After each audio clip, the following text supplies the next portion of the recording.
guharanira ibipfuye kugira ngo bipfire mu biganza byawe ntibigire icyo bikumarira, ariko hari data uje kubizura. Haleluya! Nubwo ubona bikomeye bisinziriye bitanyeganyega, ariko uwavuganye nawe ni uwo kwizerwa. Nubwo batifuza ngo ibikugeraho bibe bizima, ariko bibaye bizima mu izina rya Yesu. Mbese uri kuyoboza Imana ute? Mbese uri kuyibaza ngo ko ngeze hagati nkabona hagati ngiye kuhagwa, mbese mwami wanjye uracyari kumwe nanjye, uracyari kundeba? Areba neza Yesu, ni inshuti nziza. Iyo aguhumuriza arakubwira ngo ngwino. Nubwo hari aho ugeze naho ntibakoroheye, ntibaguhaye amahoro, ariko turashima Yesu muri iyo miyaga yose agenda yihagararamo, bakabona ntacyo ubaye, bagakubita ahangaha bakabona ntacyo ubaye, bakaguruka hano bakabona ntacyo ubaye, bakaza ku rugo batarasetse, ntabwo yagasetse, batateye haleluya ntiyakayiteye. Imukana Yesu habamwe ibiruhanya, habamwe ibigora, habamwe imisozi imanuka, hakabamwe izamuka, ariko nubwo ubona muri izo nzira zose zigoye umutima, hari karuhura uruhura abarushye, hari umunyamubabaro ajya imbere y'Imana agataha akibabaye, woya aguha guseka akavuga ngo mwana wanjye, nubwo bimeze gutya, nubwo amarira n'agahinda bikuzuye, nubwo uteka wajya kurya ukumva umutima ntibishoboka, umutima wibarnye bitewe n'agahinda, nubwo ubona usenga ukabona hari igihe byemera, hakaba nubwo byanze. Iyo umuntu akunejeje aragucyurira, ariko dati yakunejeje arakubwira ngo mwana wanjye, na bya bindi ndabizi, na hahandi ngomba kuhagera, n'urugo ngomba kurwubaka. Iyi minsi iraruhije, buri wese aribaza ngo ni ibiki, buri wese aravuga ngo mbese amaherezo y'urugendo ni ayahe? Mbese nta bitumye utakwizera, nta bitumye uva mu mwanya, bitewe n'uko ubona bikomeye, bitewe n'uko ejo watitirije, ejo bundi ugatitiriza ukabona ntibihinduka, ahubwo birushijeho kuba bibi. Yesu azi kurengera, Yesu aratabara, Yesu arazura, Yesu aragabura, Yesu arambika, Yesu atanga amahoro. Urugo rwari bikomeye akongera akaruzura, akarusubiza mwami hene kuwajezi, akongera akarukwishazamo rufite amahoro, rufite ubumwe. Wibona byanze ngo nawe ubyisenyere, ahubwo nubona byanze. Iyo nibutse aho yankuye, iyo nibutse ukuntu yandengeye mu bihe byashize, nabonaga bincikiyeho, mbona nta cyerekezo, mbona nta nzira, iyo ngira aho njya mba narahagiye, ariko Uwiteka arambwira ngo hoya, ni Imana itanga agaciro, ni Imana yambika umuntu, ni Imana ikura umuntu ahabi ikamutereka heza. Imana nishimwe cyane, ni Imana itanga guheka, ni Imana ijijura umuntu warinjiji nta cyerekezo na kimwe afite, ni Imana itanga ababyeyi. Ndashima Imana yampaye umubyeyi akambera mama, akambera papa. Imana yigeze yambwira ngo ndi Uwiteka nkuhaye igikona, kandi icyo gikona ntabwo kizigera kikuva impande. Nubona hari bitumye umugabo wakuzaho, irukira imbere y'Imana, titiriza umubwira uti papa ndabona ntagihagaze mu mwanya, ndabona narimutse. Yewe haleluya! Gusenga kwawe iyo umaze kugera imbere y'Imana ugapfukama, ni hahandi Imana ikubwira ngo ceceka mwana wanjye, na bya bindi ndabizi, bindekere ndabikora, bindekere ndabibamo, bindekere ninjye ubishoboye, ni nanjye urwana urwo rugamba nkarurangiza. Hashimwe Yesu ujye uturwanirira, tukabona ko inzuzi zuzuye, tukabona ko amazi yarenze inkombe. Ariko nubwo yarenga inkombe ngo ntago azarenga ijambo Imana yakuvuzeho. Niba waravuganye n'Imana, niba warasenze ikakubwira ngo ndi kumwe nawe, reka ayo mazi ntago ari burende inkombe, ntabwo byashoboka. Hari umusare uhagaze mu bagiye kurengera, nawe urimo mukobwa, nawe urimo mubyeyi, nawe urimo mugabo. Imana ije kurenganura abagabo, ije kurenganura ababyeyi, ije kurenganura abakobwa. Mwami ndagushimiye ko ari wowe uje guhindura amateka. Nubwo ubona inyanja ikubanye ndende, nubwo ubona inyanja ikuzuranye, ariko ntabwo uzayipfiramo mu izina rya Yesu Kristo, ahubwo turayirokotse. Ngo ariko harimo abakomerezi, ngo harimo abagambanyi, ngo harimo abashaka kureba ibigiye kuba, ariko nubwo bose bateraniye kureba ibigiye kukubaho, bateraniye kureba yuko bigucanze, ngo barebe ukuntu bakwivugaho. Turashima Yesu utazemera yuko abaduhagaze imbere ari abakomerezi, ari abashungerezi, batazigera bashyika ku cyo waje kureba. Turashima Yesu bahagera akavuga ngo ndamukunda, kandi ndamwishimira.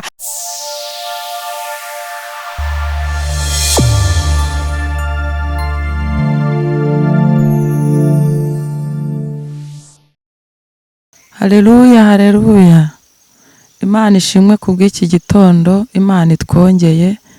Ni igitondo cy'umugisha. Imana iduhe kucyishimiramo, tugiriremo umunezero n'ibyishimo bidasaza. Icya mbere ni ugutunga Kristo nk'umwami n'umukiza w'ubugingo bwacu.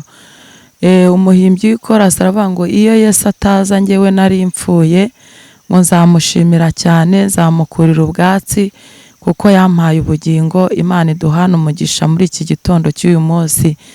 Nitwa Ntakirutimana Rachel, ndi umubyeyi, ndubatse, mfite abana n'umutware. Imana niturengere cyane. Ndi umukristo, nsengera ku mudugudu wa Kagarama, ndi umuririmbyi, nkunda Imana n'abantu bayo. Iki gitondo rero nifuje ko tubana mu buryo bwo gusenga, mu buryo bw'ijambo, mu buryo bw'umwuka wera, kwibukiranya ku by'uru rugendo, kubera ko twasanze nta muhanga muri uru rugendo. Ariko iyo tugenda twibukiranya, buri wese agenda agira ibyo yimukaho, hari ibyo agenda ahindura, kubera ko ari igihe cyo guhamagara Imana ikadushakira ubundi buryo. Iyo ishatse ubundi buryo, usanga ibyo wari wicariye ubihagurutsemo, ukinjira mu bundi buryo Imana ikwinjijemo. Rero ndagira ngo tuganire kandi wumve ko iki gitondo kigomba cyo kukubera icy'umugisha. Ni igitondo cyo guhendahenda Imana kugira ngo dusese amasezerano Satani yagize ku buzima bwacu ndetse n'ibyacu, ahubwo twubake amasezerano y'Imana yavuganye natwe, uyabemo, uyabundikire, uyahagararemo, nta bindi bikurangaje, kuko ibikerereza ni byinshi. Ariko turashima Imana igitwimana ikadushakira ubundi buryo, aho twabonaga bidashoboka Imana ikabyemera. Imana niduhana umugisha muri iki gitondo cy'uyu munsi. Nababwiraga ko gukorera Imana nta gihombo kirimo, ngo ubikore neza maze nawe wirebere. Niyo mpamvu ushaka ngo tuganire, kandi mwese muntege amatwi tuganire ku by'uru rugendo. Byanga bikunda Yesu ari ku ngoma, kandi araje kuzamura itorero rye. Birasaba ngo buri wese akenyere kandi yambare izindi mbaraga zidasanzwe, kubera ko amazi si yayandi, urugamba rurakomeye. Imana yo mu ijuru niduhana umugisha. Tugiye kuganira ku Buhungiro TV, kandi nzi neza ko ibyo turaganira biratwubaka, bikagira ahantu bitwimura n'aho bidutereka, kubera ko umurinzi wacu ni Kristo, niwe utureberera amanywa nijoro. Rero ndagira ngo iki gitondo bigufashe. Intego y'icyigisho ni uguhungira kuri Yesu. Ahandi hose byaranze, ariko ubwo tugiye guhungira kuri Yesu biri bwemere.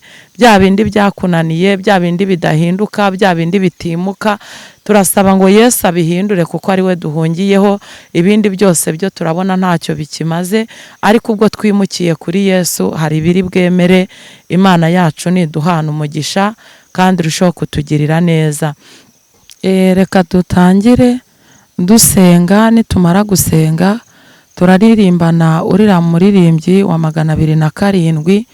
Ni umuririmbyi ujya umfasha akankomeza.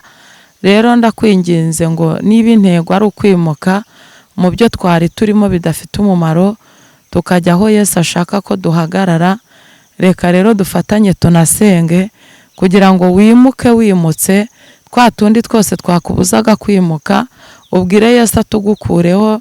Iri teraniro rikubere iry'umugisha, iri teraniro ryikubake. Rero kugira ngo iteraniro ryacu, kuko Yesu ari kumwe natwe, reka turitangize gusenga.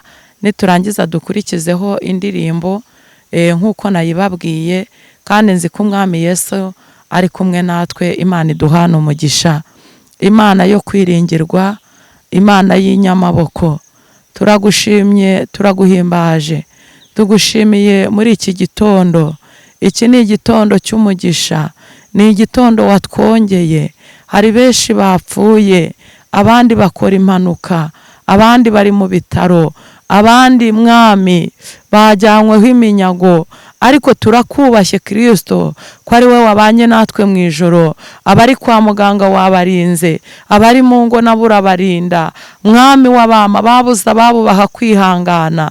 Nyemerera Mwami natwe iki gitondo tugushimira ishimwe rivuye mu mitima yacu, ubwo tugambiriye kwimuka muri bya bindi byari byaratwizingiyeho tudafite uburyo twabivamo. Mwami Imana Nyiringabo, karande zaratubase, ubuzima bukomeye bwaratubase, tudafite umurengezi wo kubworoshya. Ariko ubwo tugeze imbere yawe turagusabye ngo worohereze abapapa, worohereze ababyeyi, worohereze abakobwa, abasore Mwami, uborohereze abana bacu Kristo, uborohereze bya bindi byari bibagoye. Mwami Imana Nyiringabo, ubikure imbere yabo, ubimurire kugushaka ndetse no kugukorera. Mwami ndakwinginze ngo iri teraniro ribe iry'umugisha, reka riyoborwe nawe, ntaba ari njye, kuko njye ntacyo mfite nahaza ubwoko bwawe, ariko ufite amagambo meza yo kubabwira bagakomera, ufite amagambo meza yo kubabwira Kristo bakimuka mu byari bibagoye, bya bindi bibaruhije, ntibamenye kuri karuhura, wa wundi umenya abababaye akabahumuriza, wa wundi uheka ntarambirwe. Niyo twagera kuri Yorodani tukabona iruzuriranye ntituri buharenge, udushyira ku mugongo ukatwambutsa bikemera. Ambutsa urushye n'uremerewe, ambutsa abanyamibabaro bishime, hindura amateka ya benshi. Iri teraniro Kristo buri wese ariboneremo imbaraga. Ni iteraniro Kristo rikurikiranwe n'abari hafi n'abari kure. Ndasabye ngo Uwiteka ubabere umugaba ku rugamba, kandi ubwo wururukiye kubana natwe turagusabye ngo byose biceceke, abari urangurira hagati muri twe, ni wivuga ibigwi muri byose. Nge ntacyo nabona cyahaza ubwoko bwawe, ariko ndagusabye ngo ubahaze, ubahumurize imitima, ubomore ibikomere, wubake ibisenyutse, ibidafite umutaka ubihe umutaka, ibidafite icyerekezo ubihe icyerekezo. Urakoze kuje kubana natwe, urakoze kuje kuduha gukomera, kandi ukomeze utwambike imbaraga. Duha amaso areba, uduha amatwi yumva, duhe gukenyerera Kristo mu kugushaka no kukubahisha, kugira ngo natwe ubwo tugera mu bikomeye tujye tugutabaza udutabare. Urakoze kuje kutubundikira, ukagumana natwe muri byose. Niko dusenze twinginga mu izina rya Data wa twese n'iry'Umwana n'Umwuka Wera, amen. Katuririmbane wa muririmbyi nk'uko twabivuganye, kandi umuririmbe wumva amagambo arimo. Uyu muririmbyi yari afite intego yo kugira ibyo yimukamo n'ibyo asanga. Niyo mpamvu ngira ngo tumusangire, tumuganire, tumwuze agire ibintu ahindura, kubera yuko Yesu azajyana abakijijwe neza. Ndagusabira kugira ngo ukizwe neza, ubibemo neza, bya bindi byari byaratubase tubihunge, duhungire ku murengezi wacu, kuko ibyo mu isi nta rufatiro rugifite, ariko Kristo afite urufatiro ruzima. Imana niturengere cyane. Reka rero turirimbane uyu muririmbyi. Uwabatinyutse ibyago byose nazakurikire Umwami Yesu, ntacyamurekesha iyo migambi ye yo guca mu nzira ijya mu ijuru. Ntacyamurekesha iyo migambi ye yo guca mu nzira ijya mu ijuru. Ntabwo nzacogozwa n'incamugo, abazimubwira nibo bazi. Abanzi be bose nibamugarura mu nzira isemo ijya mu ijuru. Abanzi be bose nibamugarura mu nzira isemo ijya mu ijuru. Umwami wanjye mwamujya undindisha umwuka, mbone rero mbone kuzaragwa kuba wita. Ave rero bawe nimunyihorere namara amaje pe kujya have wabwo bawe have wabwo bawe nimunyihorere namara amaje pe kujya have bibazo we have wabwo bawe nimunyihorere namara amaje pe kujya have bikenewe have wabwo bawe nimunyihorere namara amaje pe kujya have rero have wabwo bawe nimunyihorere namara amaje pe kujya nabwo rero ntabwo nzacogozwa n'incamu abazimubwira nibo abanzi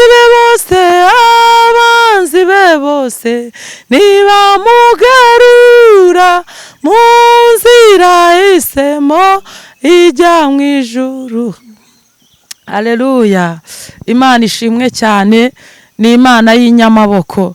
Ngo abanzi be bose ntibamugarura mu nzira ijya mu ijuru, ahubwo icyo bifuza nuko duheranywa n'agahinda, icyo bifuza nuko umubabaro ari udutwara. Ariko turashima Yesu wa wundi utaraturetse ngo tube umuhigo w'ibyaduhigaga, ahubwo akadufata akatwiyegereza akatubunditsira bya bindi twabonaga ko ari ibyo kutwica, akakubera igisubizo hahandi wari wigunze, hahandi wari uri kurira. Ngo ntabwo uzacogozwa n'inkuru z'incamugongo nubwo zikugezeho, ariko hari ushoboye kuzisenya akongera akaguhagarika hazima, akongera akagutungisha ibyo kurya by'ubwami, akongera akagusiga ugacya. Nubwo iminsi yitugezeho ubona wisiga amavuta ntagufate, ariko turashima Yesu iyo wamugumyeho aragusiga ukanoga. Namwe mbifurije kugira ngo iki gitondo Yesu abafubike, iki gitondo abahindurira amateka. Ariko umuririmbyi yatangiye aratubwira ngo waba atinyutse ibyago byose ngo naza kurikira umwami Yesu. Arangije aravuga ngo ntabwo nacogozwa nyine n'izo nkuru z'incamugongo. Kubera iki? Twahagurutse tuzi ko urugendo rujya mu ijuru habamwe ibiruhanya, habamwe ibigora, habamwe imisozi imanuka, hakabamwe izamuka. Ariko nubwo ubona muri izo nzira zose zigoye umutima, hari karuhura uruhura abarushye, hari umunyamubabaro ajya imbere y'Imana agataha akibabaye, woya aguha guseka akavuga ngo mwana wanjye, nubwo bimeze gutya, nubwo amarira n'agahinda bikuzuye, nubwo uteka wajya kurya ukumva umutima ntibishoboka, umutima wibarnye bitewe n'agahinda, nubwo ubona usenga ukabona hari igihe byemera hakaba nubwo byanze, ariko umuririmbyi yavuze ngo ushaka kumukurikira hari ibyo yanga, hari ibyo atera umugongo kugira ngo abashe kugera aho Kristo ashaka. Imana yo mu ijuru niduhana umugisha. Rero kumukurikira tumenye yuko uyu muririmbyi niyo mpamvu yavuze ngo mu nzira yo kumukurikira ni ukwiyanga, ni ugusiga byose, ni ugumaramaza cyane ukareka bya bindi byari bikugoye. Niba uri umusinzi ukabwira Satani ngo sinyira umusinzi, niba hari umusambanyi ukamusezerera, niba hari umujura ukamubwira ngo sinyibikora. Naramaramaje cyane gukurikira umwami Yesu. Niba hari ibikugoye mu rugo, egera Imana. Niba byagucanze ni wowe kubicangura. Niba ubona umusozi, niba bakugose impande n'impande batifuza yuko wagira umunezero, ariko turashima Yesu ugerema agacu k'umunezero kakagera kuri babandi bari bigunze badaseka, bari bigunze bababaye. Ndabifuriza iki gitondo kunezezwa n'Uwiteka. Iyo umuntu akunejeje aragucyurira, ariko dati yakunejeje arakubwira ngo mwana wanjye, na bya bindi ndabizi, na hahandi ngomba kuhagera, n'urugo ngomba kurwubaka. Iyi minsi iraruhije, buri wese aribaza ngo ni ibiki, buri wese aravuga ngo mbese amaherezo y'urugendo ni ayahe. Abandi bakavuga ngo ahari kujya mu ijuru biragoye, biraruhije, nta nubwo nzashyikayo. Ariko ihanganire mu kibazo urimo, komeza usenge, komeza uyibwire, aba ari yigufata ukuboko kandi ribukwimure ikugeza aho igomba kugera. Mana yacu niduhana umugisha. Nubwo biruhije, nubwo bigoye, bigoye, ariko ibi bintu biraryoshye, ibi bintu birarema, ibi bintu birazura, ibi bintu birategeka. Inkwifurije kugira ngo usange Yesu, umunyeganyeze, umubwire ngo Data wa twese, nubwo mbona bikomeye, nubwo mbona inzuzi zuzuye, nubwo mbona nta cyerekezo, ariko hari ubundi buryo. Imana niturengere cyane kandi irusheho kudukomeza. Uburyo bw'Imana ni uburyo bukomeye, ni uburyo buri wese ageramo akavuga ngo mbese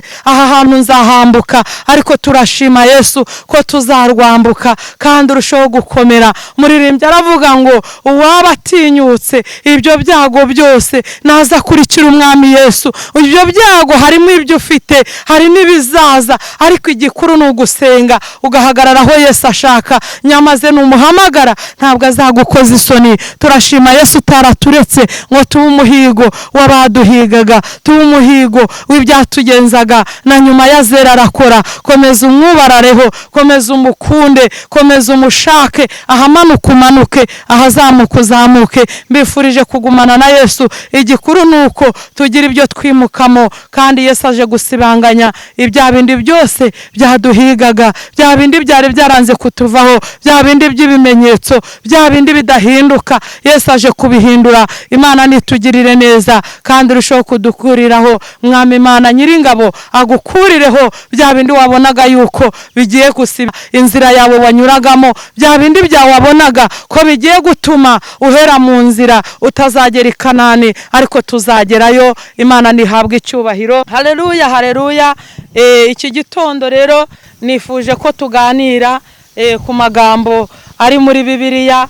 Ni amagambo ajya anezeza umutima wanjye, nkumva ndakomeye. Nawe ndakwinginze ngo urusheho gukomera kandi ugire ibyiringiro yuko bya bindi byose Yesu yavuze no kubikora azagira gute, azabikora. Imana y'amahoro niduhana umugisha. Reka dusome ijambo riri muri Luka ibice 18 guhera ku murongo wa mbere. Ndagira ngo tuganire kuri iri jambo. Ni ijambo rijya rikomeza umutima wanjye, nkumva ndishimye. Ndeka buri wese abumbure Bibiliya ye, tuganire kuri aya magambo ari muri Luka ibice 18 guhera ku murongo wa mbere. Imana yo mu ijuru niduhana umugisha, kandi iri jambo rigira aho rigukura naho rikugeza. Nkwifurije kugira ngo rikwimure nk'uko uyu mupfakazi amateka ye yahindutse, ahinduka bishingiye ku gutitiriza kwe. Nawe nutitiriza Yesu niko ari bubigenze. Imana yo mu ijuru niduhana umugisha. Umutwe w'amagambo uravuga ngo umugani w'umucamanza n'umupfakazi wamutitirije. Imana itugirire neza. Mwumvishe ko ari umugani w'umupfakazi n'umucamanza, uko yamutitirije amanywa nijoro ntaryame. Umurongo wa mbere uravuga ngo abacira umugani, abacira umugani wo kubigisha ko bakwiye gusenga iteka ntibarambirwe. Arababwira ati hariho umucamanza mu mudugudu umwe utubaha Imana, ntiyite ku bantu. Muri uwo mudugudu harimo umupfakazi. Aramusanga, aramubwira ati ndengera ku mwanzi wanjye. Amara iminsi atemera, ariko ahora ageza. Aribwira ati nubwo ntubaha Imana kandi sinite ku bantu, ariko kuko uyu mupfakazi anduhije, ndamurengera ngo adahora aza iminsi yose akandushya. Nuko umwami Yesu arabaza ati ntimwumvise ibyo umucamanza ukiranirwa yavuze? Ubwo bibaye bityo, Imana yo se ntizarengera intore zayo ziyitakira ku manywa na nijoro? Mbese yazirangarana? Ariko umwana w'umuntu naza mbese azasanga kwizera kukiri mu isi. Imana iduhe umugisha kandi irusheho kuturwanirira. Uyu mupfakazi wigereranye nawe, wenda ntabwo uri umupfakazi ariko ufite ibikugoye nk'uko uyu mupfakazi yari arushye aremerewe. Iki gitondo nkwifurije ko nawe watitiriza aya magambo. Nayo mu gihe cyashize ntabwo akibwirwa uyu mupfakazi kuko yabonye ubutabazi, kuko yari yabushakishije aratitiriza. Ariko ngo nuko umwami Yesu ngo arabaza ati, niba uyu mupfakazi yaratitirije uyu mucamanza utubaha Imana ntiyute ku bantu, akamutitiriza akamurengera ku mwanzi we, akamugaruriza ibyo yari yarabuze, yararenganyijwe abura amahoro kandi yakayabonye, nyamaze uwakamurengeye amutera umugongo. Ariko aravuga ati, nubwo uyu mucamanza atubaha Imana ntiyite ku bantu, nge ndamutitiriza kubw'ikibazo cyanjye nifitiye.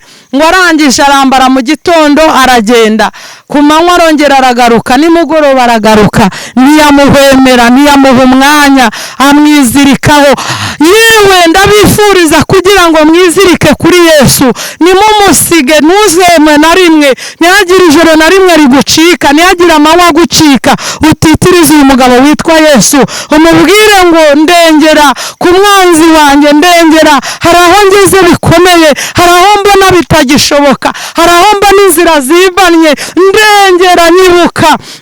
Kuko umwami Yesu ntabwo tumutitiriza ngo ni bihemu, ntabwo ari inyangabirama, ahubwo ni inshuti yacu, azaturengera. Uyu mupfakazi yamwirengagizaga kubera yuko yabonaga badahwanye, abona batari mu cyiciro kimwe, cyane ko nta n'imbabazi yari afite. Ariko aravuga ngo nubwo yansuzugura, muririmbyi aravuga ngo unsuzugura nseka, ngo abakunsunikiraho Yesu. Haleluya nshuti z'umusaraba, haleluya abantu b'Imana.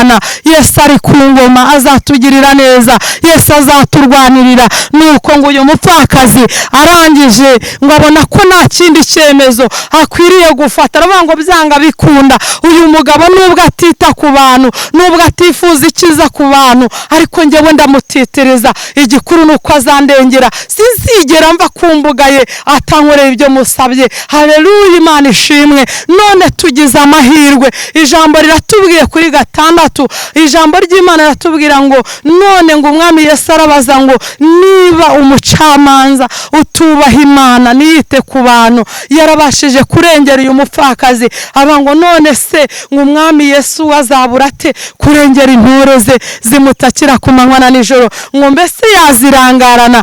Yarangije aravuga ngo mbese ngo umwana w'umuntu ngo azagaruka kwizera kukiri mu isi? Mbese ntabitumye utakwizera, ntabitumye uva mu mwanya, bitewe n'uko ubona bikomeye, bitewe n'uko ejo watitirije, ejo bundi ugatitiriza ukabona ntibihinduka, ahubwo birushijeho kuba bibi. Ariko ngo nubona bibaye bibi, umenye ko Yesu nawe ari bugufi bwo kukurengera. Akubwira ngo nshuti yanjye, mubyeyi, mugabo, mukobwa, musore, mwana mutoya, hoya komeza utitirize, komanga aho Yesu ari bugukingurire, komanga, izihirwa n'ubuntu bw'Imana. Yesu azi kurengera, Yesu aratabara, Yesu arazura, Yesu aragabura, Yesu arambika, Yesu atanga amahoro. Urugo rwari bikomeye akongera akaruzura, akarusubiza mwami hene kuwajezi, akongera akarukwishazamo, rufite amahoro, rufite ubumwe.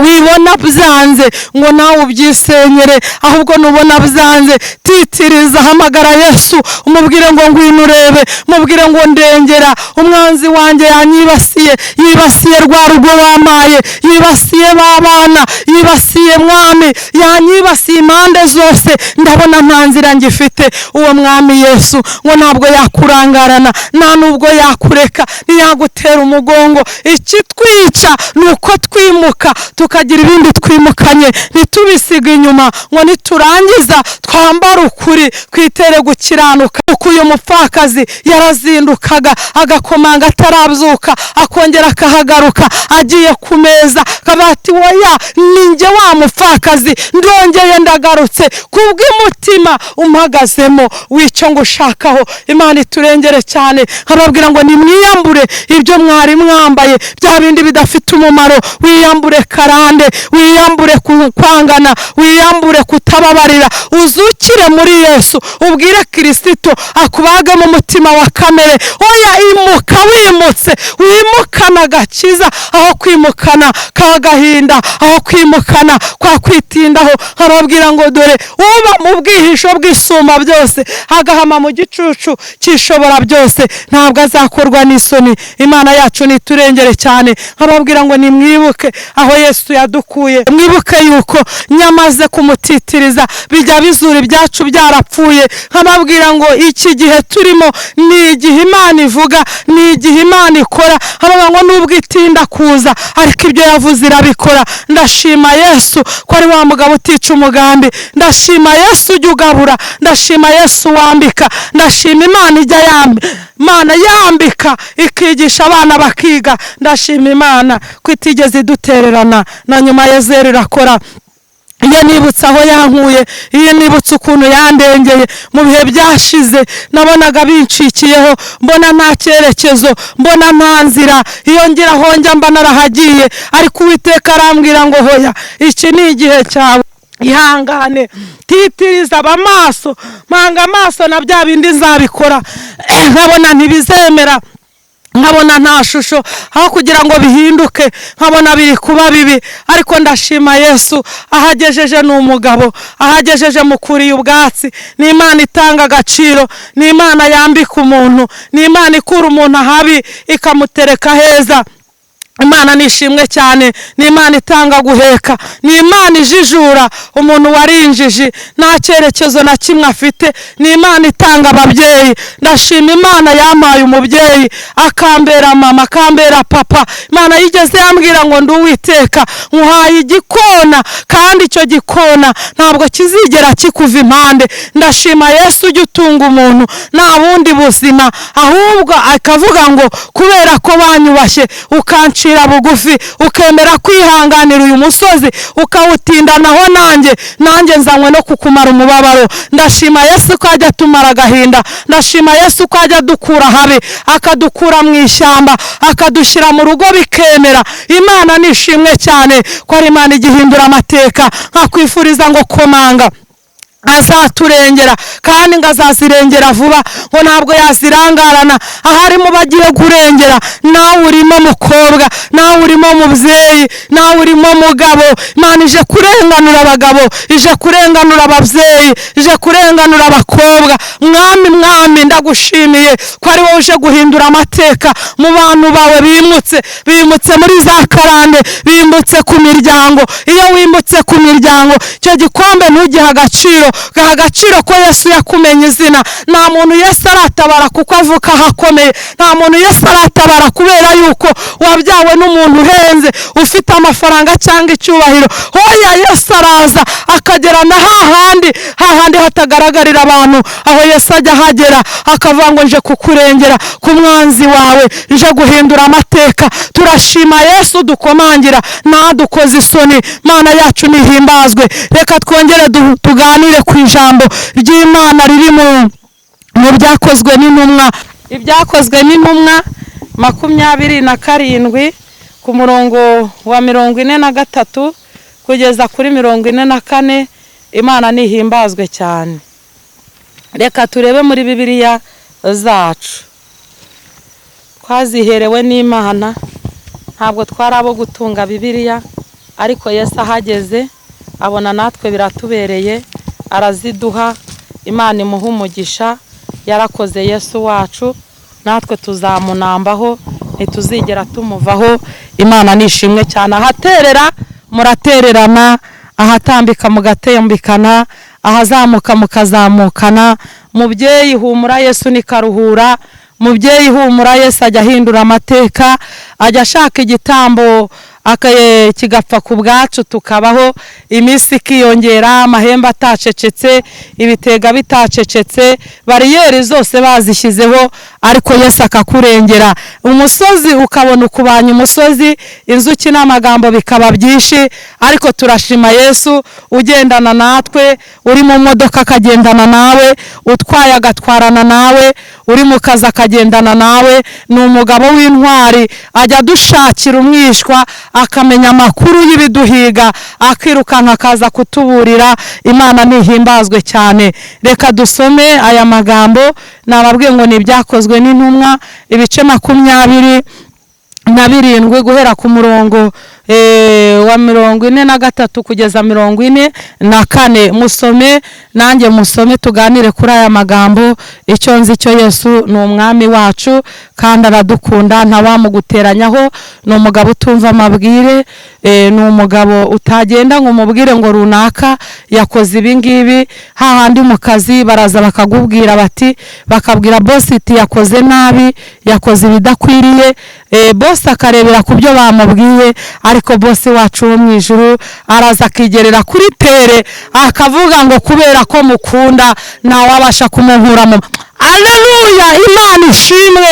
Ntawamunkura mu maboko, nubwo bavuga amagambo, nubwo bagukerereza, ariko turashima Yesu wambutsa na babandi batarabo kwambuka. Haleluya, Imana twishimire. Ndakwinginze nshuti y'umusaraba, ndakwinginze ngo nturebe kubigukerereza, ahubwo bibwire ngo hoya, mva inyuma, Yesu yaratsinze, mva inyuma, Yesu ari ku ngoma, mva inyuma, hari icyo yamvuzeho kiruta icyo mwe mumvugaho. Yesu ushimwa kiruta icyo mumvugaho. Imana ishimwe, Imana nihimbazwe. Mwidukanuje amaso, Yesu araje abikure mu nzira, aduhe ibyo kureba neza, tumwishimire. Hari igihe umuntu atubatura agahangayika akavuga ngo uyu munsi ni buri buke, ariko turashima Yesu ko n'uyu munsi bwagize gute, bwakeye. Amateka twagiye tunyuramo ni amateka akomeye cyane. Iyo turebye uyu mwaka turimo cyangwa se ukwezi turimo, twahuye n'ibikomere, duhura n'imibabaro myinshi, turakomereka ku bw'abacu bari bamaze kugenda, ariko turashima Yesu ko yatuzigamye tukaba tukiriho duhumeka. Turashima Yesu utaremeye ngo twese dupfire gushira, ahubwo turakiyubaka tuvuga ngo Yesu nahimbazwe. Nubwo abacu bagiye, ariko natwe yakomeje kudukomeraho, kandi nzi neza ko yabahaye iruhuko ridashira. Imibabaro bajyanye ndabizi neza ko bageze aho baruhuka. Imana ishimwe cyane. Twigirire icyizere cy'uyu munsi ndetse n'icyahazaza, twe guheranwa n'agahinda. Tuvuge ngo Yesu ubwo yahabaye cya gihe, n'uyu munsi aracyakomeje kuhaba, kandi aheza ni mu ijuru. Mureke duharanire gukora ibyiza, Yesu azatujyana. Nta mugayo turiho. Nubona hari bitumye umugabo wakuzaho, irukira imbere y'Imana, titiriza umubwira uti papa, ndabona ntagihagaze mu mwanya, ndabona narimutse, yewe ndabona narimutse, ndashaka kugaruka ahuri, ndashaka kongera kunyishimira, ndashaka kongera kumereza akayuzi. Imana ihimbazwe cyane. N'ubutari ubu bwarakeye. Turashima Yesu watwemeye. Nta wundi muntu wari kukwemera, nta wundi muntu wari kunyemera. Twari babi cyane, twakoze ibyangwa n'amaso y'Uwiteka, ariko arangije aravuga ngo ndi umunyembabazi, niteguye kubarengera. Ndashima Yesu wanyemeye, ndashima Yesu wakwemeye. Nawe ureba aho yagukuye, ureba ibyo yakoze kugira ngo wakugarure mu neza ye, aguhindure we, uhagarare mu murimo we, uhagarare mu muririmbyi, uhagarare mu buvugabutumwa. Hari byinshi Yesu yahatakaje kugira ngo akwiyegereze. Ndashima Imana yageze kwa Museni, ikabona n'ukuri kw'Imana, ikwiye guhagararana na Resheri, ikavugana nawe. Ariko Yesu we uri mwiza, shingiye kwa papa, shingiye kwa mama. Ndashima Yesu wanyimuye muri uwo muryango, akanzana mu buntu bwe. Ubu nkaba ndi umukobwa wa Kristo. Yewe ndashima Yesu Yesu ko ari mwiza aherutse kumbwira ngo nubwo bimeze gutyo nta kizakunyura mu maboko. Numvaga rwose ubuzima mbamo ibingora, ndavuga nti byanga bikunda ntabwo iri juru dukorera nge nzaribona ko ibinyerereza ari byinshi. Ndashima Yesu wamfashe akaboko akanyumura muri bya bindi numvaga bitambaho bikambaho. Ubu nkaba ndi umwana w'Imana. Ubu icyamanya n'urukundo rwa Yesu ndakizi, nawe kimenye ugikureho iki gitondo wimukane na Yesu azakugirira neza. Kandi tukiri mu isi nubwo dufashe igihe mu ntambara ariko turi hafi yo kwimuka. Gakondo tuzabamo Yesu arimo kuyitegura. Imana nitugirire neza kandi Imana nihimbazwe kubera ko ari inyangamugayo.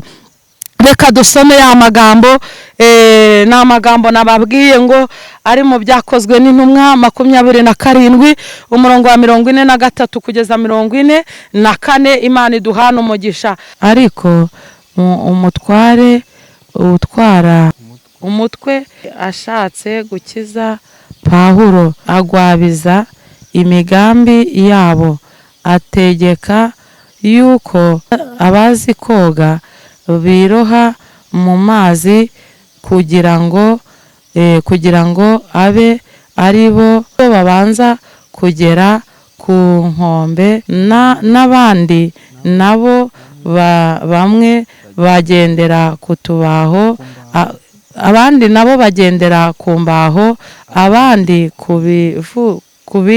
ku bindi bivuye mu nkuge. Nuko muri ubwo buryo bagera ku nkombe bose barakira. Imana ishimwe cyane. Imana yacu nihimbazwe. Icyo naringambiriye kubaganiriza, nashakaga kubaganiriza yuko umutware ajya ahaguruka mu byimbo bye akarengera uwo bashakaga kwica. Inama bazikoze, ibintu byose bamaze kubyanzura, agahaguruka mu biro bye, agahagurukana icyubahiro cye, kubera ko Imana yacu yumva abantu bose kuko mubo yapfiriye twese turimo. Imana nihimbazwe. Ngo nuko umwami mu guhaguruka k'uyu mwami yari afite ibintu bimuhagurukije. Ngo nuko ngo Pawulo ari mu nzu y'imbohe, hahandi atumva igikomye keretse aho yari afungiye honyine. Ngo nuko ngo bajya inama cyane ngo yo gushaka kwica Pawulo. Ngo abagabo barajya inama ngo baravuga bati byanga bikunda Pawulo tutarabona umurambo we ntabwo turarya, ntabwo turanywa, nta kintu na kimwe kirakorwa tutarabona umurambo wa Pawulo. Ngo nuko ngo babivuga umwishwa ari hafi yabo. Ngo uwo mwishwa akimara kubyumva ngo arangije ngo abatega amatwi, ariko araceceka ntiyabereka yuko uwo bavuga hari ikintu bagize gute bahuriyeho. Imana nihimbazwe. Imana igushakire ubundi buryo, igushakire indi nzira. Imana iyo ishatse ubundi buryo ibintu byose ubimenya kuri tere yabyo, kubera ko Imana yohereza umwishwa akagenda akakumenyera amakuru. Ariko ndakwifuriza iki gitondo kumenya amakuru y'ibikugenza, kumenya amakuru y'ibiguhiga.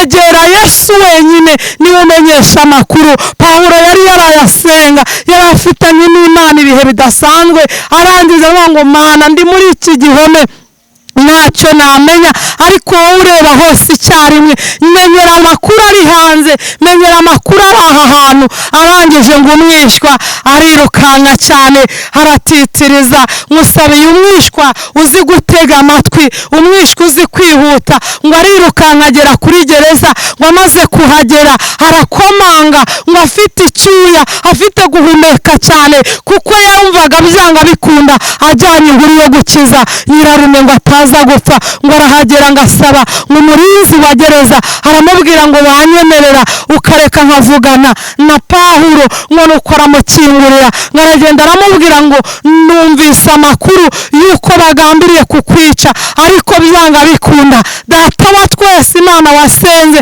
igushakira ubundi buryo. Nuko ngo Imana ishaka ubundi buryo iherera na Pawulo. Pawulo ngo ngo arasenga, haravuga ngo ufite uburyo burenze bumwe, ufite inzira zirenze 1000, nyemerera ushaka uburyo bwo kundengera kuko aho bigeze birakomeye.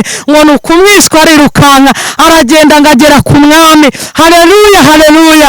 ngageze ku mwami, Imana nishimwe cyane ko haramubonye mu bihe bikomeye, atuma umwishwa ajya kutuvuganira aho tutari kugera. yaduhaye Imana n'Umwuka Wera, aduha Yesu ngo aze tubere inshuti, ajya tugira inama aharinganiye ahataringaniye, agenda haringaniza ahari imisozi twari kugwa, agenda haturamira ahari ibyo kutwica.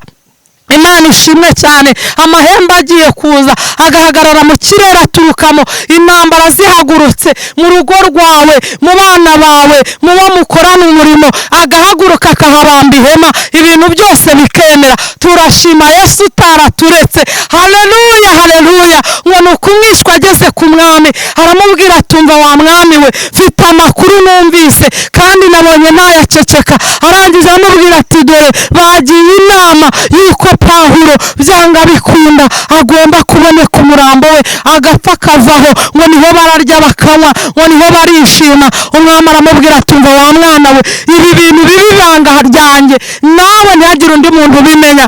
Imana ishimwe cyane. uyu mwana nta wundi yashakaga kubimenyesha, yari amaze kubimenyesha umutware wa wundi utwara abandi. ngo nuko ngo aramubwira ati bindekere. haleluya. gusenga kwawe iyo umaze kugera imbere y'Imana ugapfukama, ni hahandi Imana ikubwira ngo ceceka mwana wanjye, na bya bindi ndabizi, bindekere ndabikora, bindekere ndabibamo, bindekere ninjye ubishoboye, ni nanjye urwana urwo rugamba nkarurangiza. hashimwe Yesu ujya utwaye guturwanirira, tukabona ko inzuzi zuzuye, tukabona ko amazi yarenze inkombe. ariko nubwo yarenga inkombe, ngo ntago azarenga ijambo Imana yakuvuzeho. niba waravuganye n'Imana, niba warasenze ikakubwira ngo ndi kumwe nawe, reka ayo mazi ntago ari burende inkombe, ntabwo byashoboka.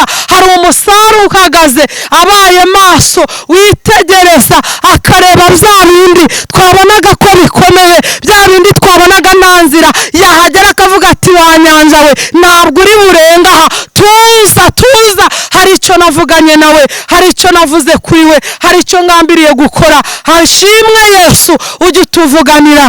intambara zahagurutse, abanzi bacu bahagurutse, inzira bazifunze, batifuza gutera imbere, batifuza ngo ukore byemere, batifuza ngo uhirwe n'abo wabyaye, batifuza ngo ube muri urwo rugo, batifuza ngo ukore ako kazi, batifuza gutera imbere, batifuza ko wabyara.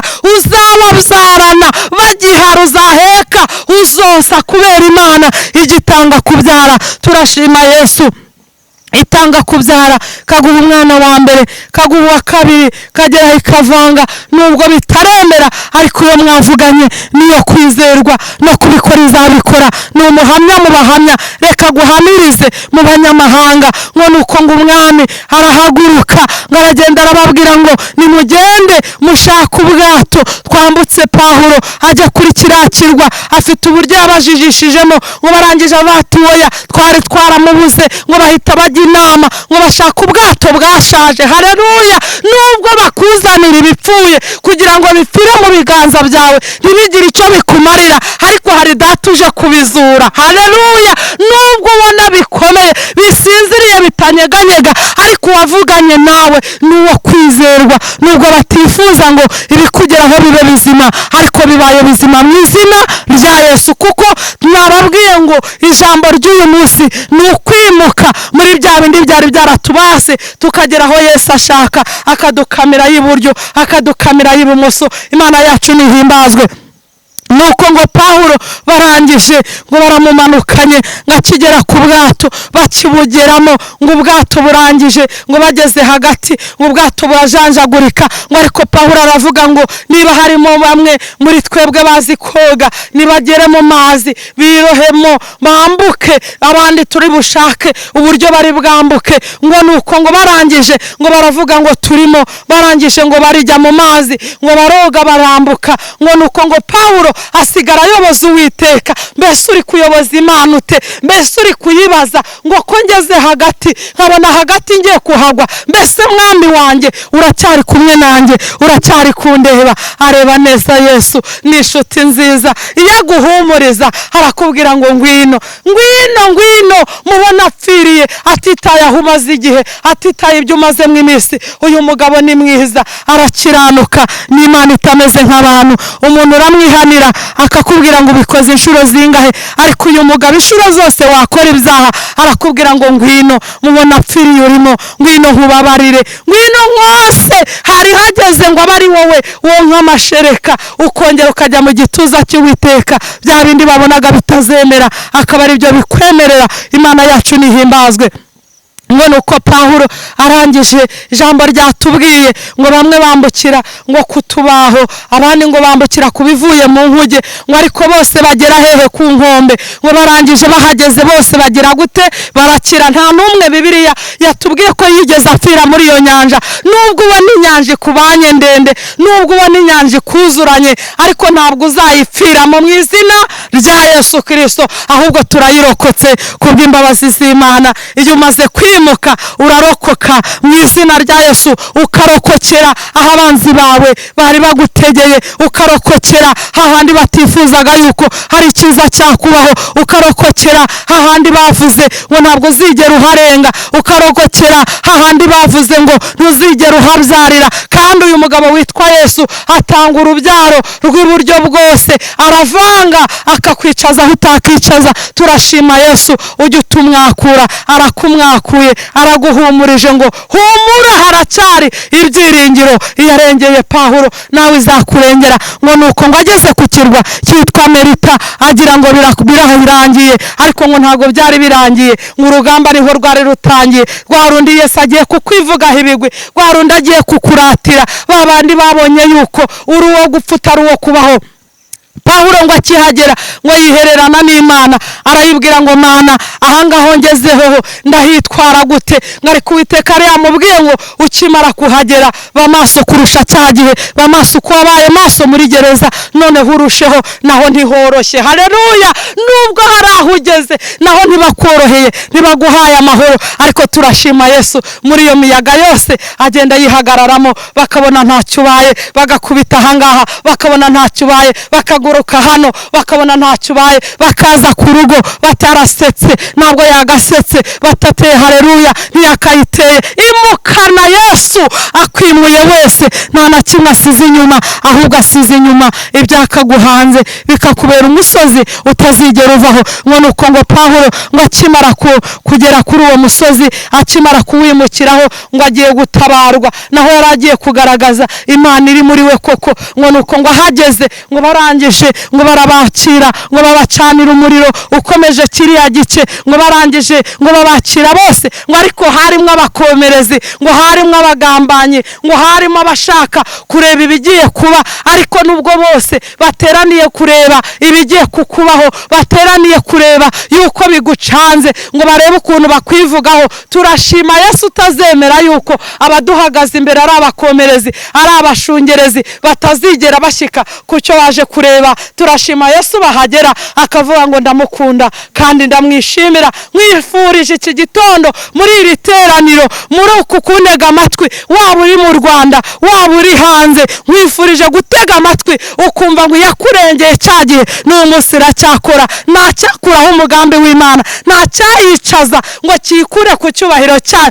uko iharanira icyubahiro cyayo umunsi ku wundi, niko iharaniye kukurengera. Imana yacu nihimbazwe, yiha icyubahiro ahiri, ije kugutabara nk'uko yatabaye Pawulo.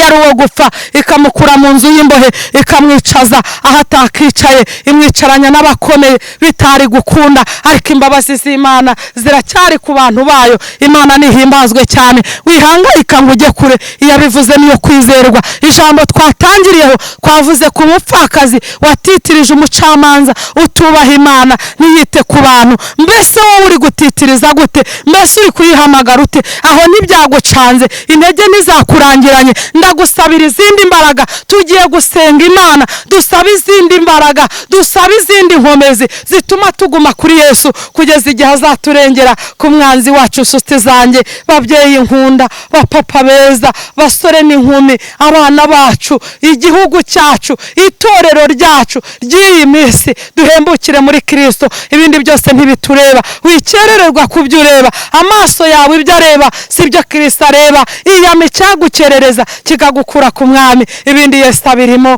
Imana nihimbazwe cyane. Ngo nuko ngo Pawulo ahageze, ngo nuko ngo yuzura Mwuka Wera yigumira mu bihe, ngo ariko bari bamutegeye mu muganda w'inkwi, ngo barawuhambira. Haleluya! Barahambiriye rata, ngo uyu wo ntazawurenga, ngo bahambira mwishira. Ngo bamaze kuyihambiramo, ngo nuko ngo baramubwira ngo terura n'uyu muganda uwushyire muri uyu muriro. Ngo nuko ngo Pawulo awuterura afite kwizera ko icyaba kirimo cyose ntacyo kiri mu mutware, kuko yari yavuganye n'Imana. Imana nishimwe cyane. Ngo nuko ngo akiwuterura awushyize ku gicaniro, ngo ishiriva muri wa muganda, ngo imuruma ku kiganza. Ngo nuko baravuga ngo nturora wa mugabo n'umwicanyi, nubwo yakize mu nyanja idaca urwa kibera, ngo ari kuyishirayo nimukundira kubaho. Turashima Imana ko ishira zaraturiye nitwapfa. Turashima Imana yuko shira zariye ingo zacu ntizasenyuka. Turashima Imana ko ishira zariye abana bacu ntibapfa. Turashima Imana ko zageze mu kazi zikarumagura ariko ntukaveho.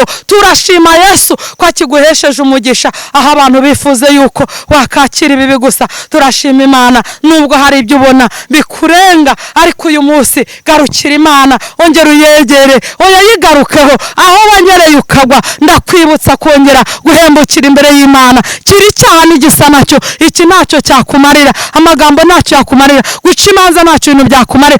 Ibyagucumuza byose bigatuma wibagirwa aho Yesu yagukuye, byimukeho. Ubwire Yesu ngo amagambo yangaragayeho, guca imanza, ubwicanyi bwo mu mutima, kamere, kutihangana, ubusambanyi, ubusinzi, ubujura, kwiraba no kwiganyira, kwitutumba, kubura inzira. Yesu niwe nzira n'ukuri n'ubugingo, ngo ntawe ujya kwa Data atari we umujyanye. Turashima Yesu ko ari we nzira n'ukuri. Turashima Yesu ko ari we uzatwimura. Kandi ndababwiza ukuri ngo ni igihe gitoya intambara zigashira, ni igihe gitoya umurabo ugacyawa, ni igihe gitoya. Umuririmbyi araririmba aba ngo ndetse n'umwana muto uzi gusenga Imana ngo ntabwo azagira ubwoba, azafashwa no gusenga. Haleluya! Fashwa no gusenga muri iyi minsi iruhije umugenzi. Fashwa no gusenga. Seserana na Yesu, museserane, mugendane, muhamagare, ubwira uti Yesu ni njye nawe. Hahandi bidashoboka Yesu arabishoboye. Imana niturengere cyane.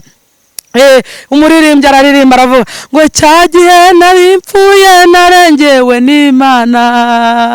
Haleluya! Cyagihe nari mpfuye narengewe n'Imana. Haleluya! Imana ishimwe. Umuririmbyi aravuga ngo cyagihe nari mpfuye narengewe n'Imana. Cyagihe tugiye kubyara twarengewe n'Imana. Cyagihe byaducanze n'Imana yaturengeye. Yaturengeye cyagihe niyo yarengeye Pawulo. Kubwa Pawulo yarayibonye, kubwacu natwe turayibonye. Haleluya! Haleluya! Uko yayibonye nawe nkwifurije kuyibona. Aho byari bikendereye nkwifurije ngo Yesu niyongera bizure. Garuka mu rwuri rwaswo, garuka. Umuririmbyi araririmba ngo yasize 99 ngajya gushaka imwe yari yasimiye. Bivuze ngo Yesu aduha agaciro kuruta ibintu byose, kubera ko nitwe yapfiriye. Iyo ataguha agaciro aba yarakuretse, ugaheranwa n'isi, ugaheranwa n'umubabaro. Ariko turashima Yesu twamwikomejeho. Komeza umwikomezeho, komeza umwegere. Yewe mubyeyi urushye, yewe mubyeyi uri kurira, maze iminsi urira, maze iminsi ufite agahinda, maze iminsi uhinga ukabona ntuzusa ikivi, ariko ndagutangariza ngo Yesu dore akuhaye isuka, ya yindi ikomeye, ya yindi ikwikiye. Dore agufashe ukuboko, ari kumwe nawe, yohereje ingabo zo kugufasha guhinga kugira ngo wuse ikivi. Hari ibikuruhije mu kazi urimo, uratera imetero, uravuga ntiwumvwe, urareba ukabona nta cyerekezo, ariko turashima Yesu uje kuguha icyerekezo. Imana y'amahoro ibagirire neza, Imana ibiteho, Imana ibakomeze, bakomereza amaboko. Wikererezwa n'ibyo ufite, wikererezwa n'umutwe Imana yaguhaye, wikererezwa n'amaso, wikererezwa n'imisatsi. wikererezwa n'umubiri Imana yaguhaye. Yesu yabikoze abishaka, byanga bikunda. Emerera Yesu abe muri wowe, emerera Yesu aza kurengere, emerera Yesu akubera ubuhungiro, emerera Yesu agukamire aho bavuze ngo ntuzikamira nayimbwa. Turashima Yesu ko yaduhaye uburyo bwo kujya kuri dayari tukigurira amata tukayanywa inyota igashira. Imana nihimbazwe cyane. Niyo twakorora ariko iyo tugeze kuri dayari turategeka ngo tuje gukamisha. Niba ari litiro 5 ukazikamisha, niba ari ukayikamisha. Nyurwa n'ubushuti bwo mu ijuru. Imana yaradukamiye kandi iracyaduha. Iyiguhaye iraguhata. Cya gihe wari upfuye, cya gihe byari bigucanze, cya gihe wari ubuzinzira, Yesu arakurengera. Imana nihimbazwe. Twanzwe n'abantu, Yesu agumana natwe. Twanzwe n'abagabo, Yesu agumana natwe. N'abakongera akabagarura, amateka agahinduka. Ndashima Yesu ujye ubikora bikemera. Ndashima Yesu twanzwe n'imiryango, Yesu ajya hagera akabamba ihema aba ngo bana banjye ni igihe cyo gukundwa. Ndashima Yesu watwambuye ubushwambagara katwambika undi mwambaro. Imana nitugirire neza. Iri jambo ni ijambo ry'Imana, ni ijambo rifite icyo ryagukomezamo. Uyu munsi icyo uyikwambukiraho ntabwo nkizi, ariko we n'Imana murakizi. Uyu munsi icyo ukenyereyeho Yesu niwe ukizi. Bwira Yesu ngo mwami ko mfite akabaho iyi nyanja ndayambuka, ko mfite ibivuye mu nkuge ndi bubwambuke. Ese ufite iki ngo Yesu aba ari we akubera umusare? Niba ntacyo ufite ngwino kuri Yesu, ngwino tugusengere, ngwino tuguhamagariza Imana. Mu rukundo byaranze, mu rushako biranze, hoya mu bana byanze, tugarukire Yesu tumubwire ngo Mana ibi byose ni wowe. Ikintu nkundira uyu mugabo kandi nanjye mbabwiye ngo mumukundire nuko nta buzukuru agira, nta buvivi, nta buvivura. Twese turi abana b'Imana, twemerewe kugera hera, twemereye kumubwira bya bindi byose byananiranye akaba ari ubihosha. Hahandi tubuze inzira nta wundi watubera inzira n'ukuri n'ubugingo. Ngwino kwa Yesu, ngwino umwiyegereze, ngwino umubwire byose. Ngo nuko ngo Pawulo Imana imutegekeye ngo amateka arahinduka, ngo babona ngo Pawulo ni Imana iri muri we. Ubundi ngo bari bazi yuko atari Imana iri muri we. Ubundi urivugira kubera iki? Waretse Imana ikakuvugira. Imana irashaka abantu ivugira, kuko nitwivugira ngo dukorera Imana, ngo tubana n'Imana, ngo manura kubera Imana, ngo nerekwa kubera. Oya, bwira Yesu ngo ngwino uvugire muri nge, imirimo n'ibitangaza bikoreke. Ba bantu bose bazavuga ngo burya ni Imana. Pawulo yishengura akavuga ngo kubera Imana ngo nkoraho rikaka, ngo mvuze rimwe biremera, ngo nkoresha ibi bikemera. Hoya, turasenga Imana akaba ari yikora, kuko twe ntacyo dufite gukora, ahubwo Yesu niwe wenyine utunganya izo nzira zose, agatunganya ameza aho yari yarahumanye akayahumanura. Ariko ngo byose abikora kubwo kumutitiriza. Musabiye gutitiriza Imana. Ngo nuko ngo Pawulo ngo arangije bahindura, ngo Pawulo yuzuye umwuka wera, ngo cya gikuruka kiva ku gikonjo ngo kigwa muri wa muriro. Ngo aravuga ngo nubwo kivuyeho ariko ari bupfe. Pawulo ntabwo yapfuye, aracyariho, yasinziriye nk'abandi bose. Arapfa ariko ntiyapfuye kuri uwo munsi. Nawe iminsi baguteze n'ibyo baguteze ntabwo ari cyo gihe cyo kugenda, ahubwo Yesu agufiteho umugambi. Reka Imana yivuga ibigwi ku byo yagukoreye, yivuga ibigwi kuri bya bintu udafitemo inzira. Imana nihimbazwe, Imana niyamamare. Iki gitondo rero aya masaha nakubera y'umugisha, wongere wiyunge na Kristo. Ngwino kwa Yesu, ngwino nikaruhura. Ngo nuko ngo Pawulo arangije ngo bahinduye amagambo, ngo nuko Pawulo akora umurimo w'Imana, avuga Imana bikomeye. Ngo barangije ngo igihe cyo gutara babwira ngo harageze ko subira aho nari ntuye, harageze ngo subire kuri gakondo ndagiye. Ngo nuko ngo barangije aravuga ngo hoya mukozi w'Imana ntago agenda amara masa, ahubwo tugiye kugutekerera. Ngo baramutekerera, bamuha bamutwaza, ngo bamugeza ku nkombe y'inyanja, bamugeza ku bwato, ngo bamuha n'abasare. Iyo Imana ibihinduye baguha abasare bakakuvugama bakakwambutsa. Iyo Imana ibihinduye amaboko araguka akagukoraho akaguhagurutsa bikemera. Hoya humura, na yamumyi yamenye ko Yesu ahageze, imenya ko ari utambutse. Ngirangije ngo Yesu mwene Dawidi. Imana ishimwe cyane. Hamagara Yesu wa wundi mwene Dawidi, muhamagara aza kurengere. Iyi mpumyi niyo yari ifite wo kuyivuganira, ngo avuze baramucecekesheje. ariko Yesu iyo yumvise ntabwo yaceceka, cyane ko niyo bavuze induru ngo Yesu atumva, Yesu arumva, akabona ko hari uwatatse umugore arwaye ngo amukozeho, ngo Yesu yumva imbaraga zimushizemo, aravuga ngo ninde unkozeho, baravuga ngo mwami. Ntabwo ubona ko abantu barimo kubyigana ari benshi, aravuga ngo hoya hari unkozeho, uwari umukozeho kuko yaramaze gukira ikibembe cye, ngo aramubwira ngo mwami ninjye ugukozeho. Turashima Yesu ko iyo tumukozeho ntabwo atubwira nabi, ahubwo aravuga ngo genda kwizera kwawe kuragukijije. Mbese uremera gukira? Mbese uremera kuza kuri Yesu? Umuririmbyi araririmba ngo nta wundi nizigira ni Yesu wenyine. Izigire Yesu, niwe buhungiro kandi niwe wenyine ubasha kugukiza ikibembe cyawe. Ikomeze kuri Yesu, gwiza imbaraga, komera, shikama. Imana nihimbazwe. Umuntu avuze iby'Imana yakoze ni birebire. Turashima Yesu watumwakuye,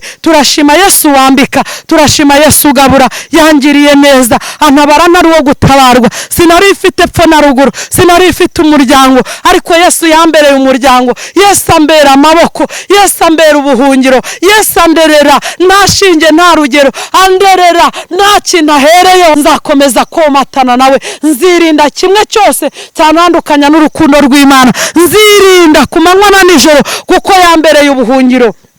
Aho nari mbuza ababyeyi, aho nari mbuza abavandimwe, aho nari mbonye nta muryango, bose ntawe nyitayeho, babona ko nasariye muri ubu butayu, barambwira ngo mbese n'icyo uzahakura. Ariko ndashima Yesu ko aho ngeze ni ukubera Imana, aho ngeze ni Yesu wawe utabura uko abigenza. Ndashima Imana Data wa twese ko nigeze ndwaza bwaki, ndashima Imana, ndashima Iyera yo kabyara abakobwa n'abahungu bakijijwe, yatubohoye tutarabo kubohora. Mwana wanjye yangiriye neza, abana nanjye arankwikurura. Nari ntwikira igihe kinini, mbona nta cyiza cyambonekaho, mbona nta mahoro nzigera mbona, nifuza gupfa sinabibona, nifuza yuko Imana yankura mu mubiri. Ariko Yesu aravuga ngo hoya humura wikufuza gupfa, ninjye siko nk'abanyoko. Ndashima Yesu ko yambereye umubyeyi, ndashima Yesu ko yambereye umuvandimwe, ndashima Yesu ko ajya ndwanirira. Nawe nkwifurije kurwanirirwa n'Imana, nkwifurije ko Yesu akubera amahoro, nkwifurije ko Yesu agira ibyo atembagaza, natembagaze ya mitwaro yayindi ubona itazakuvaho, nakurengere hagati y'abakomerezi, hagati y'abashungerezi. Uwiteka niyivuga ibigwi, Uwiteka ni mwiza. Haleluya, haleluya. Uwiteka ni mwiza, ni mwiza. Yesu ni mwiza, ni mwiza, atanga amahoro, ni mwiza, amara agahinda. Imana nishimwe cyane. Ndashima Imana mu mbyaro zose nabyaye, ntabwo nigeze mvuga ngo nanjye najya gushopinga nk'abandi babyeyi, ariko ndashima Yesu washopingiriye abana akabambika bikemera, akambyaza nkava kwa muganga nkagera mu rugo akangaburira. Ahubwo uyu munsi nkaba ndi umubyeyi ushima Imana. Ndashima Imana ko aho badutegeye ntabwo ariho batuboneye, bageze baravuga ngo abo bana uzabamaze iki, mbese ufite isoko. Ariko ndashima Imana ko nta soko ry'abantu igira, ahubwo bose bazana ku mugambi wayo. Ndashima Imana ko ariyo indinda kurwaza bwaki, iyo barwaye irabarwaza, iyo bashonje irabagaburira. Nawe nkwifurije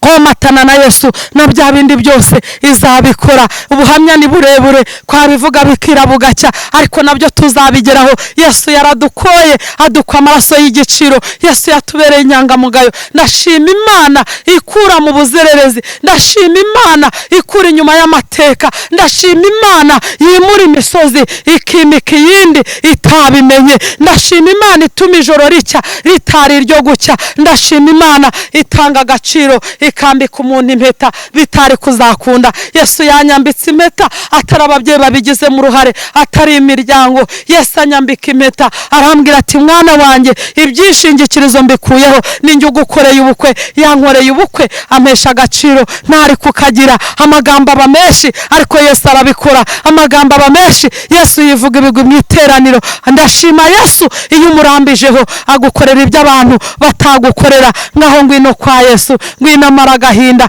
ngwino dusengane, ngwino tubwire Yesu, ngwino umuganyira agahinda, ngwino umubwire bya bindi byakunaniye, bya bindi bitava mu nzira, ngwino dufatanye dusenga Imana, ngwino uko Yesu yashatse umwishwa akaburira Pawulo akagera no ku mwami, umwami akamutega amatwi akamurengera akamukura aho yari gupfira akamujyana kuri kiriya kirwa agahurayo na byinshi, nabwo ikabana nawe ikivuga ibigwi, amateka agahinduka, bakavuga ngo burya ni Imana. Ngwino kwa Yesu, ngwino amara agahinda, ngwino amara umubabaro, ngwino ahindura amateka, ngwino akuraho imisozi, ibintu byose bikemera. Imana itugirire neza. Katuririmbana ibice bibiri by'indirimbo, ubundi dufatanye gusenga. Wimike Yesu muri wowe, umubwire ngo niwe nshuti nziza, ntabwo izankoza isoni, nayo ntabwo izagukoza isoni. Wowe yatashya urunde kuri Yesu, igihe kirageze ngo utungwe nayo wavomye, utungwe n'inkwi watahije, uzote, imbeho izashira, agahinda kazashira, imibabaro izashira. Nkabwira abari hanze ngo Yesu naho atareba hose arahagera, kandi akorera icyarimwe bya bindi byakunaniye, hahandi ubona biri kwanga, ibigega byamaze guhinduka bitakigize icyo birimo. Bwira Yesu ngongera wuzuze, kandi usendereze, kandi ukorera Imana mu kuri no mu mwuka, ubane na Yesu muri byose, nawe azakugobotorera bya bindi byose byanze. Imana yacu niturengere cyane. Katuririmbane ibi bitero bibiri, ubundi dusenga Imana. Aho uri bwire Yesu ngo tegura umutima wanjye ubohore, nanjye numva nkwiye kwimuka, nkwiye gutitiriza nka wa mupfakazi watitirije, wa mugabo utagira impuhwe, utita ku bantu. Nanjye nkujeho nkuko wavuze ngo ntabwo uzaturangarana, ntiwatureka, kuko n'umucamanza utubaha Imana yarengeye umupfakazi kugira ngo adahoraza akamurushya. Pawulo ku kirwa cyitwa Merita yabonye ineza y'Imana. Nawe ikirwa uriho sinkizi, ariko Imana irakizi, nikugarukeho igira ibintu yakora. Imana yacu nihimbazwe. Tugiye kuririmbana umuririmbyi wa 91 ibitero bibiri. Imana ibane natwe. Hai gitare cy'Imana, reka ngungire kubw'imbabazi zawe, kera waramenewe, none ubu nkwihishemo umujinya w'Imana, none rero none ubu nkwihishemo umujinya w'Imana. Amazina maraso byo mu rubavu rwawe bigize uburyo bwombi, urubanza rwiho n'imbaraga biza byo byekuza sinduka undi, n'imbaraga biza byo byekuza sinduka undi, n'imbaraga biza byo byekuza sinduka undi. Haleluya. Imana niyamamare. Ibyo byo kugutsinda ukundi, amazi n'amaraso byo mu rubavu rwa Yesu bibasha kudukiza uburyo bwombi. Wifurije gukizwa na Yesu, niwe gitare gikomeye, niwe buye abubatsi banze ngo ariko rikomeza iki? Ifuruka. Yesu akomeza imfuruka zawe, kandi akuhagiza amazi n'amaraso byavuye mu rubavu rw'Imana. Ngwino kwa Yesu, ngwino amara agahinda, ngwino n'umugabo mwiza, ahemba neza niyambura. Iyo umukoreye neza, utamubangikana, utagira ibintu ubamo, ukamenya ngo Yesu niwe nshuti nziza, nawe araza akakwiyegereza akagukomereza amaboko. Ngwino nta cyaha atababarira, ngwino ntaho atakuzurira, ngwino ntacyo atagutegekera, ngwino bya bindi byananiranye Yesu ajya abizura bikemera. Waragize intege nkeya, ugira gushidikanya, ugira kwibaza niba ari Imana mwavuganye, wumva urahacumuriye, amasezerano aragukerereza. Ngwino twibutse Yesu amasezerano, ngwino tumubwire ngo ngera ugaruke,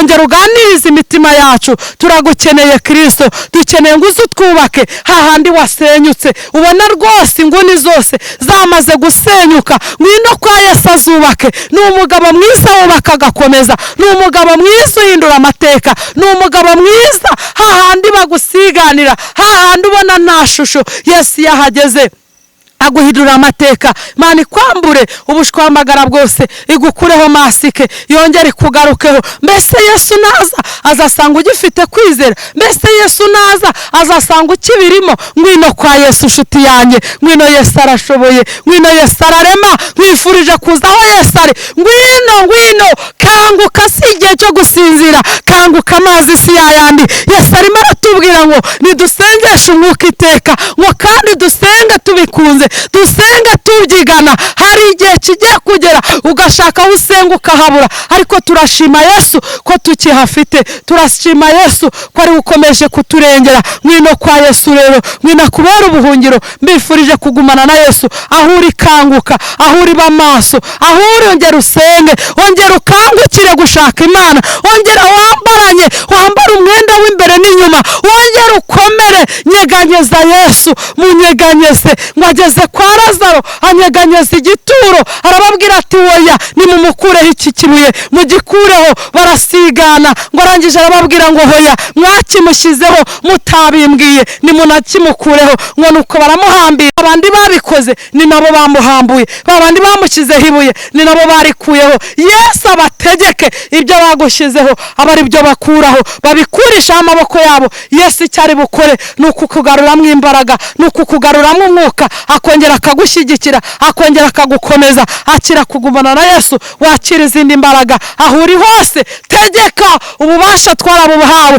mu gihe twemererwa kugera aho Yesu ari, mu gihe twemererwaga kuvugana nawe. Komera kuri Yesu kandi umugirire icyizere, ibyo atarakora nabyo agiye kubikora. Imana yacu itugiriye neza. Ndagushimiye kuri wowe wemeye kugaruka kuri Yesu, ndagushimiye kuri wowe wemeye gukangukira kongera kumushaka. Ongera utitirize, ongera ukomange, ngaho gumana n'umwami arushaho kukurengera, kandi byose arabishoboye. Hoya humura, ntabwo uzatungurwa. Abari muri Yesu baguwe neza. Ngwino kuri Yesu, wowe utaramumenya, wowe utaramenya uko akora. Ngwino arakora, ngwino arashoboye. Wowe wamumenye ukagira intege nke, kumva ntibigishoboka, ukabona bigucikiyeho. Gumana na Yesu. Nubwo ibitera ari byinshi, nubwo amahembe ari menshi, nubwo ibitega ari byinshi, ni ukuri kwa Yesu biremera. Iyo usenze birahunga, ukaba amahoro masa. Ngaho ngwino tuganire ku bya Yesu, dukomeze tubyibukiranye. Oya ntucogore, iby'uyu mugabo ni ukubihoramo twibukiranya. Ngaho ngwino ugumane na Yesu, twifatanye gusenga, twubwire Yesu ngo mwamongera ugaruke, ongera uze, turacyagutitirije. Ngwino nubwo ubwato bumenetse bukatumenekeraho, ngwino twambutse iyi nyanja turimo, tubona nta musare, tubona nawo kuturohora. Ni wowe kuturohora, ntawe yigeze yohereza ngo abarohore, ahubwo bambukiye ku bitandukanye ngo bagera ku nkombe, bose barakira. Imana yacu nihimbazwe. Ngaho ngwino uganze muri byose, kandi ukomeze ugumane na Yesu, numuveho numukureho amaso. Mbifurije kugumana na Yesu. Ngaho reka dusenge, twiyambaze Yesu, tumubwire ngo turimutse. Imuka rata, imuka muri bya bindi, imuka Hey Yesu detaya, imuka bya bindi byari bigufashe, bibwire ngo mundekure. Nimuke aho Yesu ashaka, kandi aragutuza neza. Ni umugabo mwiza. Imana yacu niturengere. Turashima Yesu utabeshya, turashima Yesu mwiza, turashima Yesu utunganya ibidatunganyije. Aya masaha mwami w'abami, abagabo bari imbere yawe, abakobwa n'ababyeyi, mwami abasore barahari, urubyiruko rurahari, itorero rirahari, abaguteza amatwi ni benshi, n'abataraza gusenga abo nabo baguteza amatwi, kandi mubo wapfiriye abo ngabo nabo barimo. Ndakwinginze nyakubahwa, ndaguhamagaye Uwiteka ngo ngwino ube kuri bo, ngwino ubahangeho cyane. Wadukoreye byinshi, udukuriye kure cyane, twari babi nta cyiza twakoze, ariko uravuga ngo nimuze mubona apfiriye murimo. Natwe Kristo hari abaguteze amatwi bari kumva mwami, mwami nyiribihe ijambo ryawe. Hari abo mwami wasezeranije ariko babona bitinze, ariko uyu mupfakazi yaratitirije kugeza igihe bamukuriye aho yarari, babona nta gisubizo, abona nta nzira, arenganurwa atari uwo kurenganurwa, ariko kubwo gutitiriza yararenganuwe. Himbazwa kuko hari abo uje kurenganura, himbazwa kuko hari abo uje kumara umubabaro, himbazwa kuko hari abo uje kuzura, himbazwa Uwiteka Nyiringabo, himbazwa kubw'ibyabatsikamiye uje kubakuraho, himbazwa ubwo baribonaga bageze mu nyanja nawe kubarohora, babuze icyerekezo mwami w'abami. Ababyeyi batwite byari bibacanze, ababyaye byari bibacanze, abatarabyara byari bibacanze, kandi byose biri mu kuboko kwawe. Nyemerera Uwiteka mu gutitiriza k'ubwoko bwawe, bakuboneremo umugisha, bakuboneremo imbaraga, kandi Uwiteka nibahura nawe ntibakurekure utabahinduriye izina, ntibakurekure udahinduye amateka, ntibakurekure utabavomeye. Dore bamaze igihe batabona amazi, imigezi yarakamye, amasoko yarumye, ariko ndagushimiye ko wongeye guca isoko y'amazi amara inyota, bakaba bagiye kubona ineza yawe. Bafungurira umugisha, ugurura amarembo binjire, kuko n'abana bawe warabakoye amaso y'igiciro. Ngaho gumana natwe, rushaho kudukomeza, amagambo yawe meza ahumuriza imitima y'abenshi bari bababaye, ubegereza aho uri, bimukane nawe. Kandi Kristo ibyabahigaga ntibongere kugendana nabyo, ahubwo bagendane nawe, kuko niwe umara agahinda. Urakoze Kristo kutugirira neza, urakoze kurengera abarwayi kwa muganga, mu bitaro bitandukanye, uhereye ku masantere de sante ukagera ku bitaro byinshi bikuru biri mu gihugu cyacu, biri mu bihugu byo hanze, bya bindi bikomeye bajyana mu indwara zihenze zikomeye cyane, babona ko ari kuri finale, ariko finale yose iyo igezeho Kristo umuntu arahaguruka akongera akaba muzima. Kiza abarwayi, ruhura abarushye, banyamibabaro ubahe kwishima. Nyemerera Uwiteka, unyemerere Kristo, unyemerere ugushaka muri ino minsi, nkuko wavuze ngo tugushakane umwete, ureke bakubone. Ngaho Uwiteka gwiriza imbaraga abagushaka. Dore hari benshi baririra mwami ku bitanda byabo, bakubika umutwe bikabacanga. Gera mu byumba by'ingo zacu, gera mu byumba mwami w'abami, hene kuwa Jezide ta, geramo gira ibyo wakora, wubaka ingo z'ababyeyi, wubaka ingo mwami ziri gusakambuka. Kandi abagore uduhe kwihangana, uduhe gusenga, tugandukire abagabo bacu, dukora ibyiza, kuko ngo nidukora ibyiza tuzemerwa. Nyemerera Uwiteka we kwiganda ngo tugendere mu bidafite umumaro, ahubwo abana bawe mbashyize imbere yawe, mbashyize mu maraso yawe, kugira ngo abuhagire, uhindure byinshi. Kandi hari benshi bazagushimira bakavuga ngo Uwiteka ni mwiza, arakiranuka. Ngaho kiza benshi, uruhure benshi, kubw'imbabazi zawe no kugira neza kwawe bibane natwe iteka ryose. Amen. Amahoro y'Imana abane namwe.